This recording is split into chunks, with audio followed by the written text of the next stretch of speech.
मोइन अख्तर पाकिस्तान के legend comedian जिन्होंने अपने स्कूल से उस्ताद इकराम की मिमिक्री से अपनी कॉमेडी का आगाज़ किया और दिलीप कुमार से लेकर सदर पाकिस्तान की उनके सामने मिमिक्री करने का शर्फ हासिल रहा। मोइन अख्तर ने अपने प्रोग्राम्स का आगाज़ कैसे किया और कॉमेडी के बेताज बादशाह कैसे बने।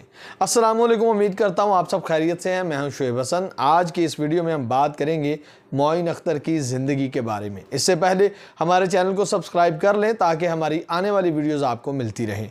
मोइन अख्तर कराची पाकिस्तान में पैदा हुए। उनके वालिद मोहम्मद इब्राहिम महबूब जो मोइन अख्तर की मौत के चंद माह बाद 92 साल की उम्र में इंतकाल कर गए, हिंदुस्तान की जदीद रियासत उत्तर प्रदेश के मुरादाबाद में पैदा हुए और 1947 की तकसीम के बाद कराची में सुकूनत अख्तियार कर ली, जहां उन्होंने अपनी ज़िंदगी अपने प्रिंटिंग प्रेस में और गारमेंट्स के कारोबार में ठेकेदार के तौर पर गुजारी। मोइन अख्तर को अंग्रेज़ी, बंगाली, सिंधी, पंजाबी, मैमूनी, पश्तो, गुजराती और उर्दू समेत कई ज़बानों पर अबूर हासिल था। उनके बेटे ने एक इंटरव्यू में बताया कि मोइन अख्तर अपनी इंग्लिश को बेहतर बनाने के लिए मिरर के आगे खड़े होकर इंग्लिश की प्रैक्टिस किया करते थे और इंग्लिश में इतना अबूर हासिल किया कि दीगर इंग्लिश फनकारों की मिमिक्री भी किया करते थे। मोइन अख्तर ने अपनी अदाकारी करियर का आगाज़ बतौर चाइल्ड एक्टर 13 साल की उम्र में किया। उन्होंने थिएटर में शेक्सपियर के द मर्चेंट ऑफ वेनिस में शर्लॉक का किरदार अदा किया। मोइन अख्तर की हिस्से मज़ाह इंतहाई मुतहर्रक और हमागीर थी। उन्होंने अपनी कॉमेडी में कभी भी जू मनी कॉमेडी नहीं की। उन्होंने अपने टेलीविज़न का आगाज़ 6 सितंबर 1966 को पाकिस्तान टेलीविज़न पर पाकिस्तान के पहले योम दिफा के मौका पर मुख्तलिफ शोज़ में किया था। उन्होंने 1966 में बॉलीवुड अदाकार एंथनी क्विन की निकाली करके कॉमेडियन के तौर पर आगाज़ किया और अमेरिका के साबिक सदर जॉन एफ कैनेडी की तकरीरों में से एक की नकल की। उन्होंने टेलीविज़न के स्टेज शोज़ में कई किरदार अदा किए। बाद में अनवर मकसूद और बुशरा अंसारी के साथ मिलकर बहुत सारा काम किया। मोइन अख्तर के अपने कामों में से जो बेहतरीन ड्रामा था वो रोज़ी था, जो 1990 में नशर किया गया था, जिसमें उन्होंने एक खतून टीवी आर्टिस्ट का किरदार अदा किया। मोइन अख्तर के बेटे ने एक इंटरव्यू में बताया कि हमारे वालिद जब ये प्रोग्राम करके घर को लौटे तो हम तमाम बहन भाई अपने घर में खड़े हो गए। जैसे ही हमारे वालिद घर में एंटर हुए तो हमने तालियां बजाना शुरू कर दी और अपने जितने भी अल्फाज बयान कर सकते थे उन अल्फाजों में हमने अपने अब्बा से कहा कि आपने कमाल की परफॉर्मेंस दी है, आप एक इंतहाई खूबसूरत खतून के तौर पर नज़र आ रहे थे। रोज़ी हॉलीवुड फिल्म टॉटसी की उर्दू मुआफ़क़त थी जिसमें डस्टिन हॉफमैन ने अदाकारी की थी।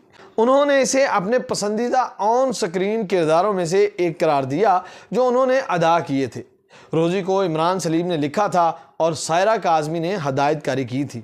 ARY डिजिटल पर 2002 में शुरू होने वाले टॉक शो लूज टॉक में वो हर एपिसोड में एक मुख्तलिफ किरदार के तौर पर नमूदार हुए, जिनका इंटरव्यू टीवी मेज़बान अनवर मकसूद ने किया, जो इस प्रोग्राम के मुसन्नफ भी थे। मोइन अख्तर के बेहतरीन कामों में loose talk, half plate, family 93, 50-50, Mirza और हमीदा, हेलो हेलो, इंतज़ार फरमाइए, डॉलर मैन, मकान नंबर 47, आंगन टेढ़ा, बेबी, रफ्ता रफ्ता, गुम, कुछ कुछ, सचमुच, सचमुच की ईद, सचमुच का इलेक्शन, इस तरह के बेशुमार पाकिस्तान को ड्रामे दिए। पाकिस्तानी टेलीविज़न पर उन्होंने बड़ी शख्सियात पर मुश्तमिल शोज़ की मेज़बानी की और दिलीप कुमार, लता मंगेशकर, माधुरी दीक्षित समेत हिंदुस्तानी लेजेंड्स के साथ स्टेज पर परफॉर्म किया। उन्होंने इंटरनेशनल शख्सियात के साथ भी प्रोग्राम किए, जिनमें उर्दन के शाह हुसैन, गैम्बिया के वज़ीर आज़म दाऊदी अल जवाज़, सदर पाकिस्तान ज़ियाउल हक, गुलाम इसहाक़ खान, जनरल याहिया खान और परवेज़ मुशर्रफ की मौजूदगी में मोइन अख्तर ने सदूर पाकिस्तान की निकाली भी की। जुल्फ़िकार अली भुट्टो और लेजेंडरी भारतीय फिल्मी अदाकार दिलीप कुमार के साथ भी आपने बेशुमार परफॉर्मेंस दी। मोइन अख्तर को लिखने का भी शौक़ था। मोइन अख्तर ने कई गाने लिखे। तेरा दिल भी यूं ही तड़पे, छोड़ के जाने वाले, चोट जिगर पे खाई है, रो रो के दे रहा है सदा, इस तरह के बेशुमार गानों में आपने अपने सुखन का इजहार किया। लेजेंड मोइन अख्तर ने कई अवार्ड्स को अपने नाम किया।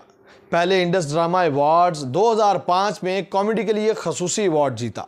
प्राइड ऑफ परफॉर्मेंस हुकूमत पाकिस्तान की तरफ से 1996 में मोइन अख्तर को दिया गया। 2000 में उन्होंने पीटीवी अवार्ड्स में बेहतरीन अदाकार का अवार्ड जीता। सितारा इम्तियाज 2011 में अपने नाम किया। कहा जाता है कि मोइन अख्तर पर ज़िया मोहिउद्दीन की छाप थी। मोइन अख्तर ने ज़िया मोहिउद्दीन से जो चीज़ें अडॉप्ट की उनमें एक ड्रेसिंग भी थी। कॉमेडियन होने की हैसियत से मोइन अख्तर ने कभी भी अपनी ड्रेसिंग पर कंप्रोमाइज़ नहीं किया।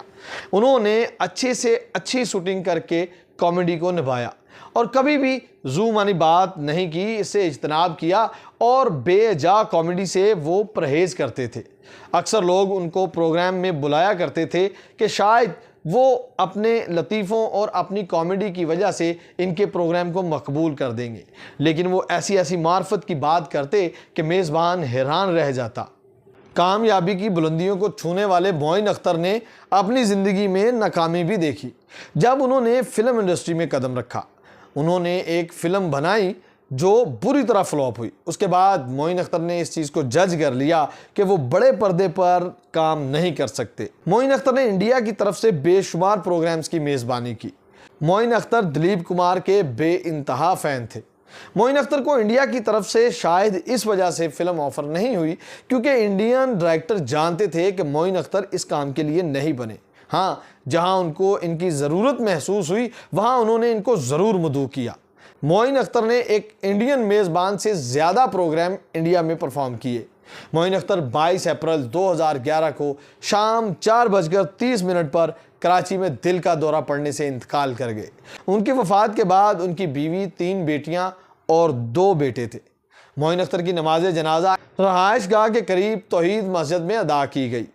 जुनैद जमशेद समेत इनकी नमाज जनाजा में हज़ारों अफराद ने शिरकत की। जॉनी लीवर, जावेद अख्तर, जावेद जाफरी और शत्रुघ्न सिन्हा समेत कई बॉलीवुड अदाकारों ने मोइन अख्तर को खराज तहसीन पेश किया। मोइन अख्तर आने वाले अदाकारों के लिए एक एकेडमी है। मोइन अख्तर की एक्टिंग आज भी पाकिस्तान के लिए सरमाया है। आपको मोइन अख्तर का ये मुख्तसर सा तारुफ कैसा लगा? अपनी राय से कमेंट सेक्शन में ज़रूर आगाह कीजिएगा और हमारे चैनल को सब्सक्राइब ज़रूर करिएगा। अल्लाह निगहबान।